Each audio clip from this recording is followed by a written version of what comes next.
Check out the craziest "you cost us the game" moments in NBA history, like the time Jimmy Butler went on a scoring barrage against the scrub Grant Williams, or when a certain player missed the most clutch layup of their career, or when sorry-ass Ben Simmons became the most cursed guy in Philly. But let's begin with our 27th moment, the time Jordan Poole took a shot so terrible he got traded to the Washington Wizards.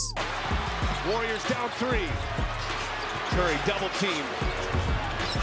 Jordan Poole lets it fly. Jordan Poole fired up a 28-footer.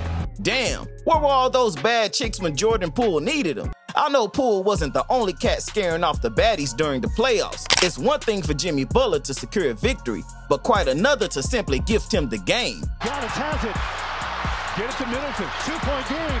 Butler steps in front. Middleton. Allen has it. Down the lane. He ran out of time. The Bucks don't get off his shot.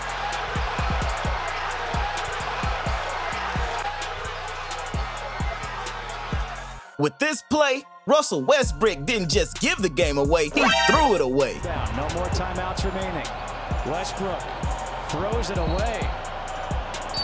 Damn, that throw even makes Dak Prescott look good. But do you know what looks crazy? Missing the most obvious goaltending call ever. Has it in his hands. With Portland down 2. Lillard splits the D, drives, and looks like it should have been a goaltend. It should have been a goaltend. No call. That absolutely looked like it should have been a goaltend. Absolutely 100% was a goaltend. That's messed up. Portland really needed that bucket. Meanwhile, there's one guy I have no sympathy for. Spoiler alert, it's Grant Williams. On March 6, 2023, Grant's confidence was sky high. Little did fans know his confidence would soon morph into arrogance. With only 8 seconds left in the game, Williams was absolutely convinced he would bang the game-winning free throw. Story, Grant Williams, Ken Wright.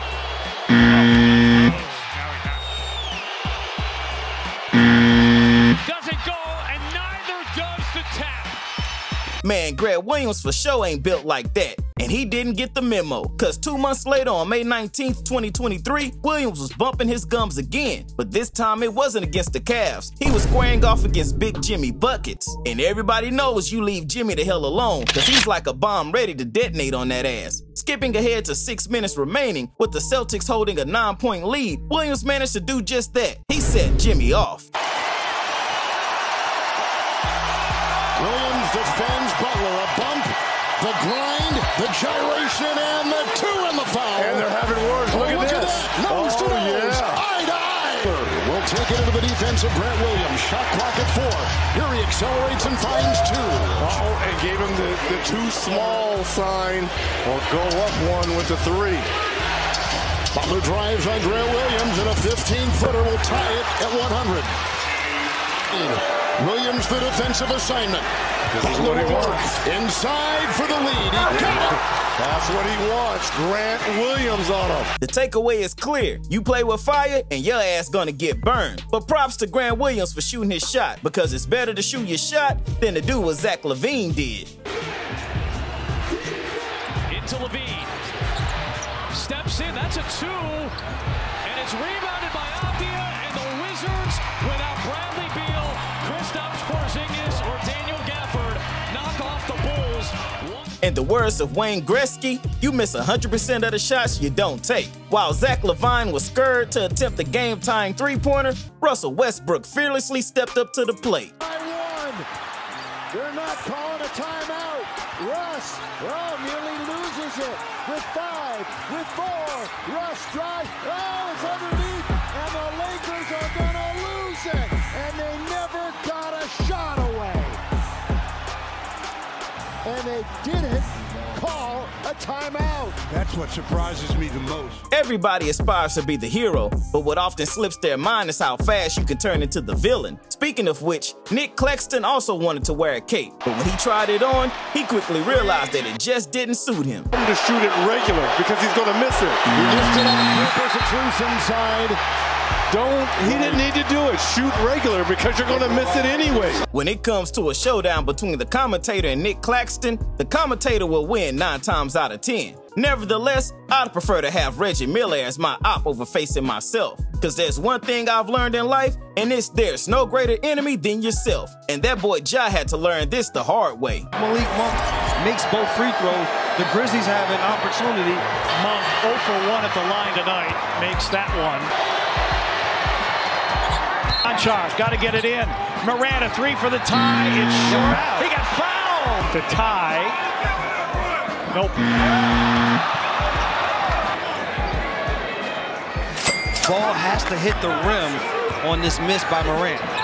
And he stepped over the free throw line, a violation. How bro gonna warn Malik Monk about missing the free throws and then go ahead and miss his free throws? Damn shame. But that's not as mind-boggling as the 17th moment when Gordon Hayward missed the most wide-open layup ever.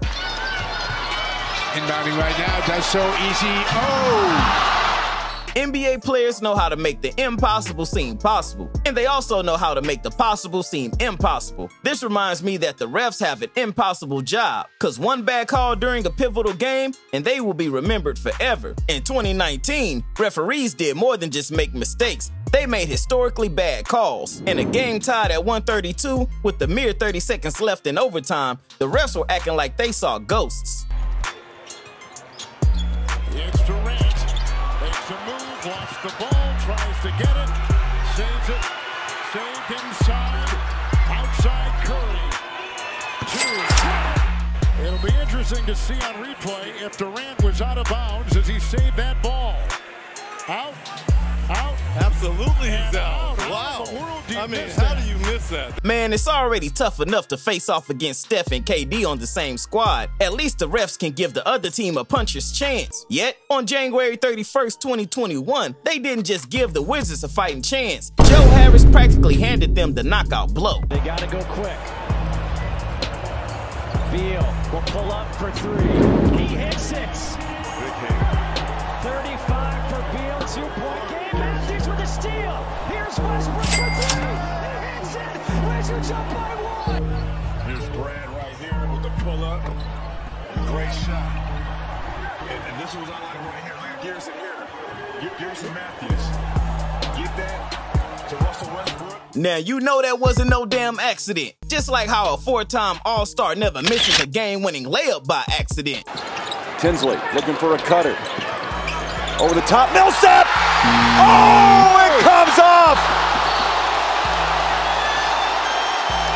Dang, Millsap about to mess around and end up on the Shanghai Sharks. A team might have 82 chances to win a regular season game, but they only have 1 or 2 chances to win a play-in game. To get a pass and a shot off. Jones looking, finds McCollum, oh, and he throws it away. McCollum tried to get a running start, and he throws it away. And now the Pelicans will need some kind of miracle. It's no secret Zion Williamson doesn't like playing for the Pels. However, Hubert Jones is far from the sole player messing it up in the playoffs. Paul George has choked hella times when it mattered most. Yet within every choke job, there's a remarkable play that leaves you in awe. Don't take my word for it, just watch Game 2 of the 2021 clash between the Clippers and the Suns. George.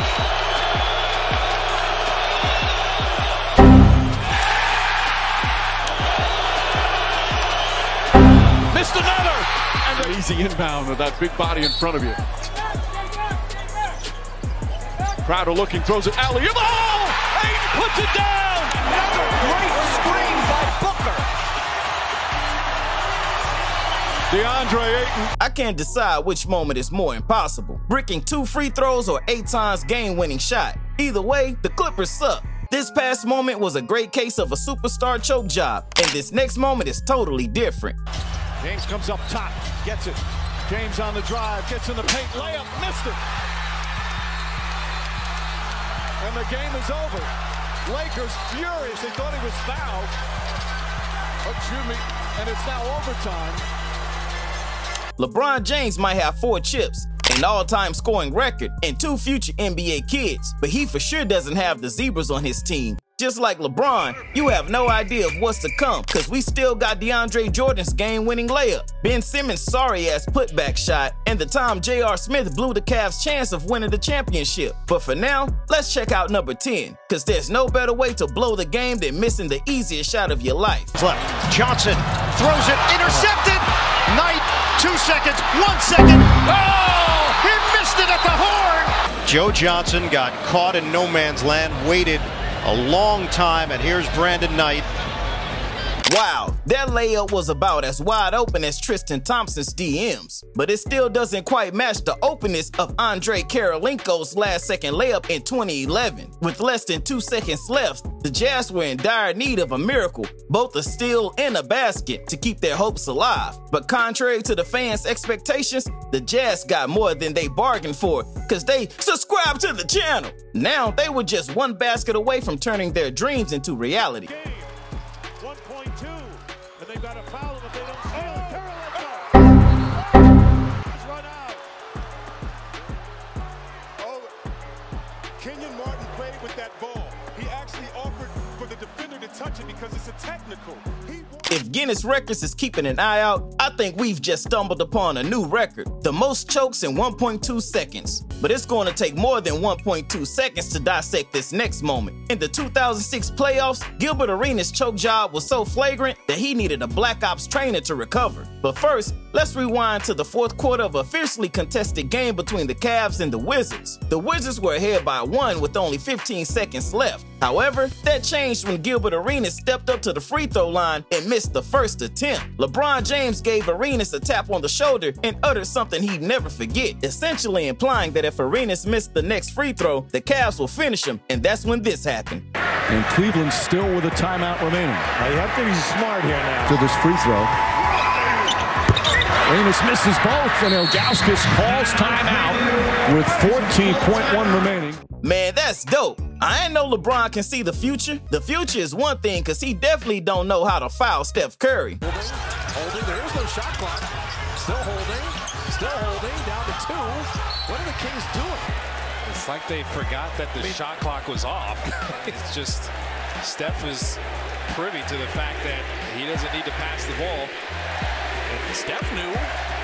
They committed that first foul. Shot clock went away. It's gotta be hella bad when Klay Thompson is laughing at your entire team. But Klay better ease up on all that laughing, cause Draymond once did something straight up dumb against the Spurs. Damian Lee to inbound.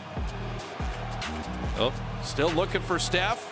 Now Draymond's got it. What did he do that for? Draymond shot a 3 with 5 seconds left. Why? You got time. He thought... It's hard to say which is the worst decision, attempting a half-court shot with 9 seconds left or letting a 31% three-point shooter take the game-tying 3. Regardless, you've got to check out what the Toronto Raptors pulled off in 2018 when the game was on the line. The Raptors had not 1, not 2, but 4 opportunities for potential game-winning shots. Gives it up, Van Vliet back in, a 3. No good! DeRozan, in and out, 3 seconds. Tipping Valanciunas, that won't go! There's a lid on the rim! Timeout called, Cavaliers. From missing 4 consecutive game winners to Kawhi's unforgettable quadruple bounce game winner, the number 4 is forever tied to the Raptors. Now, let's turn our true fourth moment, one that has nothing to do with the number 4, but everything to do with Ben Simmons' sorry ass. If you're a Sixers fan, there are certainly moments etched in your memory. Drafting Joel Embiid, Allen Iverson's practice rant, and regrettably, the time Ben Simmons passed up a wide-open dunk. Simmons, they cleared out for him. Tapping his way in. Spins on Nope. Allen. All right, gives it up. Oh, it was right there. And a foul as Thibault goes to the basket. Boy, Simmons, uncontested, had a layup, but he leaves it for Thibault. In a matter of seconds, Simmons went from being a franchise cornerstone to a player who would never again don the Sixers jersey. If only I had a time machine to rewind the clock. But then again, dreams have the power to make anything possible, including the extraordinary events that unfolded on March 30th, 2007. During that game, Michael Ruffin nonchalantly tossed the ball into the air as if the game was over. But he quickly learned that in basketball, there's no such thing as game over until the clock hits 000. Court, Ruffin tips it away. And No! Not possible! very close to contact there as Peterson throws it up. It's crazy how one person's tragedy can turn into another's miracle. Nevertheless, this is the harsh reality of sports. There's no room for everyone to emerge victorious. There are winners and, inevitably, losers. In our second highlighted moment, it's clear who falls into the latter category. And you don't have to take my word for it, just take a look at Chris Paul's facial expressions. Is standing behind him. Here's Paul. Paul gets it off, takes it up and out, halfway down. Jordan had time to put it back up. The clock stopped. And the correct call is made. The game is over. Even though the clock is still stopped at 0.7. The time had run off. It's for over. whatever reason, the clock had stopped. Getting a good night's sleep is tough enough when you miss a game winner, and it's even more challenging when you forget to shoot the game winner. One that could hunt a 6'11", 265-pound figure like Jordan. That said, it's time to face the music and revisit the most colossal choke job in NBA history. It's a moment so catastrophic that it doesn't just give one player nightmares, it haunts the entire state of Ohio. With the game knotted up and time ticking away in regulation, the Cavaliers had one job: shoot the damn rock. Yet for some reason, there must have been a glitch in J.R. Smith's code, because instead of returning home as a hero, he found himself facing death threats. Hill misses. Rebound goes to the Cavs. J.R. Smith brings it back out. Throws it to Hill. Hill shot blocked. Now wanted a timeout, but too late to get it. And 5 minutes go up on the clock. Overtime. Just when you believe you've witnessed it all, J.R. Smith manages to flip the script in mere moments. The Cavaliers went from holding a 1-0 series lead to squandering the game and in the end, enduring a crushing 4-0 sweep. This serves as a reminder that NBA players are far from flawless, and for every 5 remarkable moments, there's an equally unfortunate one. But that's precisely the beauty of the NBA. Nothing is handed to you. Everything must be earned. And since you made it to this point, you've earned the right to watch another dope video. Check out this video right here, and let's keep the party going.